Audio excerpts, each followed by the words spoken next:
গতকাল হয়েছে বিজেপির নতুন প্রার্থী তালিকা ঘোষণা, যাতে রাজ্যের ১৯ জন প্রার্থীর নাম ঘোষণা করা হয়েছে। বসিরহাট কেন্দ্রে নতুন মুখ আনা হয়েছে। সন্দেশখালীর আন্দোলনের মুখ অন্যত্র মুখ হচ্ছে, তাকেই দাঁড় করানো হয়েছে বসিরহাট কেন্দ্র থেকে। বিজেপির একাধিক প্রার্থী তালিকা ঘোষণার মধ্যে গতকাল প্রার্থী পশ্চিমবঙ্গের ক্ষেত্রে খুবই তাৎপর্যপূর্ণ। কোন কেন্দ্রে কে কে দাঁড়িয়েছে সব বিস্তারিত জানাবো। আপনারা দেখছেন top Barasat news YouTube channel. শেষ পর্যন্ত নিজের কেন্দ্র ছাড়তেই হলো বিজেপির প্রাক্তন রাজ্য সভাপতি দিলীপ ঘোষকে। দীর্ঘদিন ধরে চলা টালবাহানার শেষে রাজ্যের অন্য কেন্দ্রে তাকে দাঁড় করানো হয়েছে। তালিকায় সামনে এলো বিজেপির ১৯ জন কেন্দ্রের প্রার্থীর নাম। সেই তালিকায় মেদিনীপুরের বদলে দিলীপ ঘোষকে রাখা হয়েছে বর্ধমান দুর্গাপুর কেন্দ্র থেকে। কেন্দ্র বদলে গিয়েছে প্রাক্তন কেন্দ্রীয় মন্ত্রী দেবশ্রী চৌধুরীরও। তার পুরনো রায়গঞ্জ কেন্দ্রের বদলে তিনি লড়বেন কলকাতার দক্ষিণ কেন্দ্র থেকে। দিলীপের ছেড়ে যাওয়া কেন্দ্র বিজেপির প্রার্থী করছে আসানসোল দক্ষিণের বিধায়ক অগ্নিমিত্রা পালকে।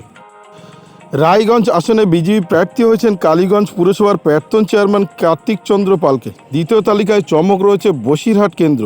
ওই কেন্দ্র থেকে প্রতিদ্বন্দ্বিতা করছেন সন্দেশখালী আন্দোলনের মুখ রেখা পাত্র। প্রত্যাশা মতোই তমলুক কেন্দ্র থেকে প্রার্থী হয়েছেন প্রাক্তন বিচারপতি অভিজিৎ গঙ্গোপাধ্যায়।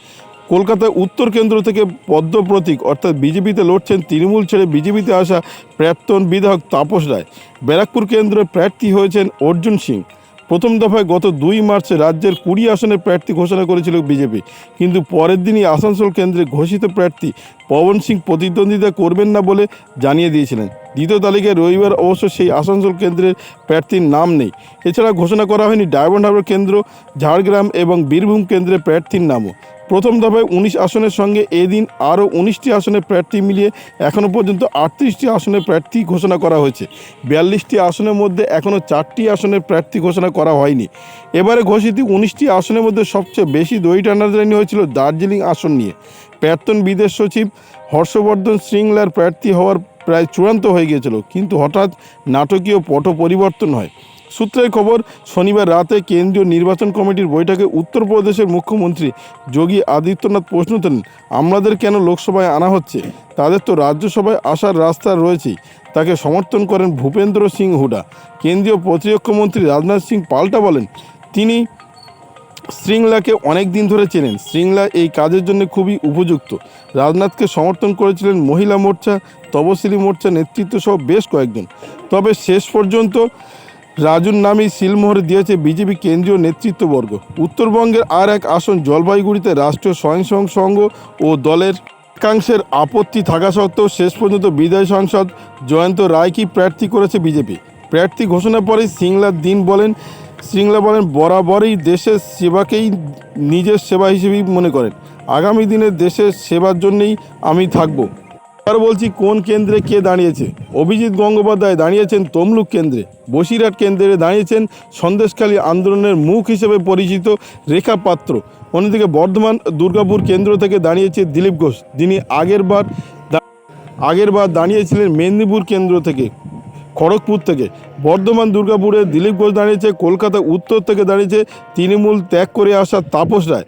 কলকাতা দক্ষিণে দাঁড়িয়েছে দেবশ্রী চৌধুরী। দার্জিলিংয়ে দাঁড়িয়েছে রাজু বিস্তায়। ব্যারাকপুর কেন্দ্র থেকে দাঁড়িয়েছে অর্জুন সিং। জলপাইগুড়ি থেকে দাঁড়িয়েছে জয়ন্ত রায়। রায়গঞ্জ কেন্দ্র থেকে দাঁড়িয়েছে কার্তিক পাল।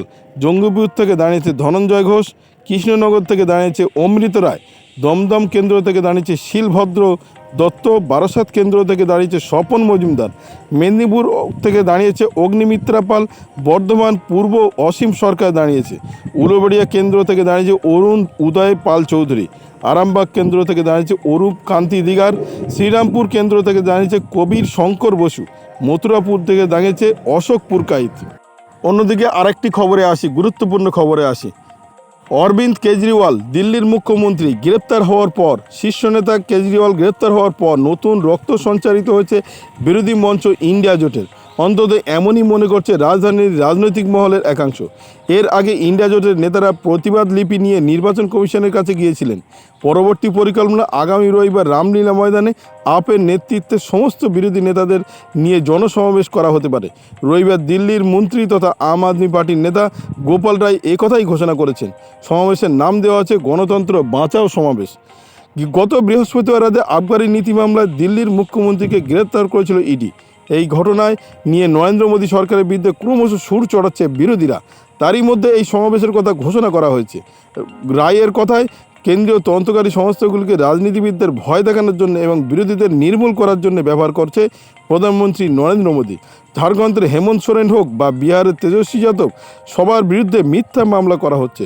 কেজরিওয়ালকে যেভাবে গ্রেপ্তার করা হয়েছে তাতে মানুষ অত্যন্ত ক্ষুব্ধ। আপ নেতাদের বিক্ষোভ প্রতিরোধ করতে দিল্লিকে দুর্গে পরিণত করেছে কেন্দ্রীয় সরকার। অরবিন্দ কেজরিওয়ালের পরিবারকে গৃহবন্দী করা হয়েছে। আদর্শ আচরণবিধি চালু হয়ে গিয়েছে। আমরা নির্বাচনের জন্য প্রস্তুতি নিচ্ছি। এরই মধ্যে আপের সদর দপ্তর সিল করে দেওয়া হয়েছে।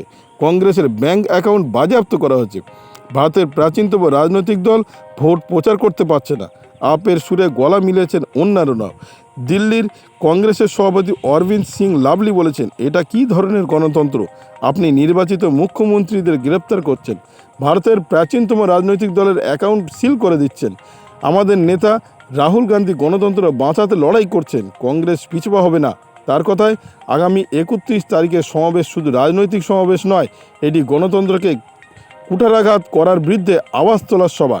সিপিএম নেতা রাজীব কুনওয়ের কথা, 31শে মার্চ ইন্ডিয়া জোটের সমস্ত নেতা এই সমাবেশে যোগ দেবেন। আমরা দিল্লির জনগণের কাছে এই সমাবেশে যোগ দেওয়ার জন্য আহ্বান জানাচ্ছি।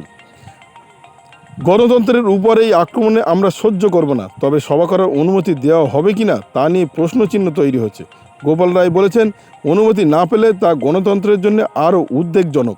তৃণমূল সূত্রের খবর, মমতা বন্দ্যোপাধ্যায় নিজে না এলেও দলের শীর্ষ পর্যায়ের কোনো এক নেতা এই জনসভায় অংশগ্রহণ করবে। গতকাল সকালে দলের রাজ্যসভার নেতা ডেরেক ওব্রায়ান তার এক্স হ্যান্ডেলে লেখেন, ভারতীয় নির্বাচন কমিশন 2024-এর বিজেপির সঙ্গে লড়াই করে গণতন্ত্রের। সূত্রের খবর, কেজরিওয়ালের গ্রেপ্তারের বিরুদ্ধে সমস্ত বিরোধী দল নেতাদের নিয়ে প্রতিবাদ সভা করার ব্যাপারে তৃণমূল নেত্রীর সঙ্গে গত শুক্রবারই কথা হয়েছিল পাঞ্জাবের মুখ্যমন্ত্রী তথা আপ নেতা ভগবন্ত সিংহের সঙ্গে। ফোনে যোগাযোগ করেছিলেন মমতা বন্দ্যোপাধ্যায়ের সঙ্গে। বলছি, যেখানে ইন্ডিয়া জোট বিচ্ছিন্ন অবস্থা হয়ে গেছিলো, ভগ্নস্তূপে পরিণত হয়েছিল, সেই ইন্ডিয়া জোট নতুন করে আবার ফের একজোট হচ্ছে। তার প্রধান কারণ গণতন্ত্র বাঁচানোর ডাকে মহাসমাবেশ দেখা হচ্ছে 31শে মার্চে। তার প্রধান কারণ দিল্লির মুখ্যমন্ত্রী অরবিন্দ কেজরিওয়াল গ্রেপ্তার হয়েছে। ইতিমধ্যে ঝাড়খণ্ডের গ্রেপ্তার হয়েছিল হেমন্ত সোরেন, তার প্রতিবাদ জানানোর জন্যে।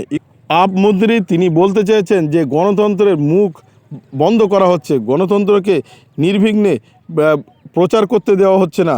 গত বৃহস্পতিবার আবগারি নীতি মামলায় দিল্লির মুখ্যমন্ত্রী গ্রেপ্তার হয়েছে ইডির হাতে। এই ঘটনা নিয়ে নরেন্দ্র মোদী সরকারের বিরুদ্ধে ক্রমশ সুর চড়াচ্ছে বিরোধীরা।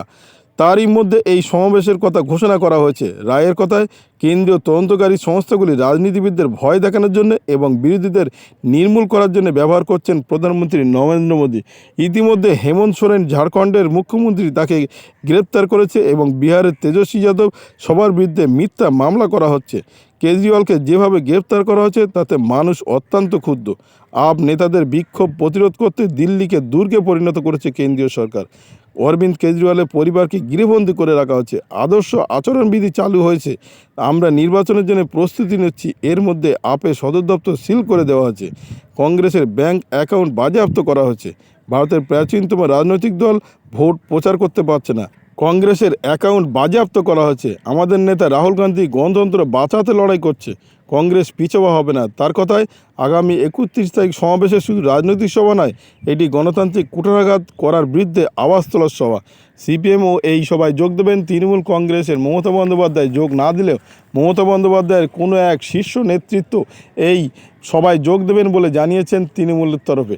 এখন দেখার বিষয় এই সভা কতটা কার্যকারী বা কতটা সফল করতে পারে বিরোধী জোট। ভিডিওটি আপনার কোনো প্রকার উপকারে লেগে থাকে অবশ্যই লাইক, কমেন্ট, শেয়ার করবেন। সেই সঙ্গে চ্যানেলটি সাবস্ক্রাইব করার অনুরোধ রইল। সবাই ভালো থাকবেন, সুস্থ থাকবেন।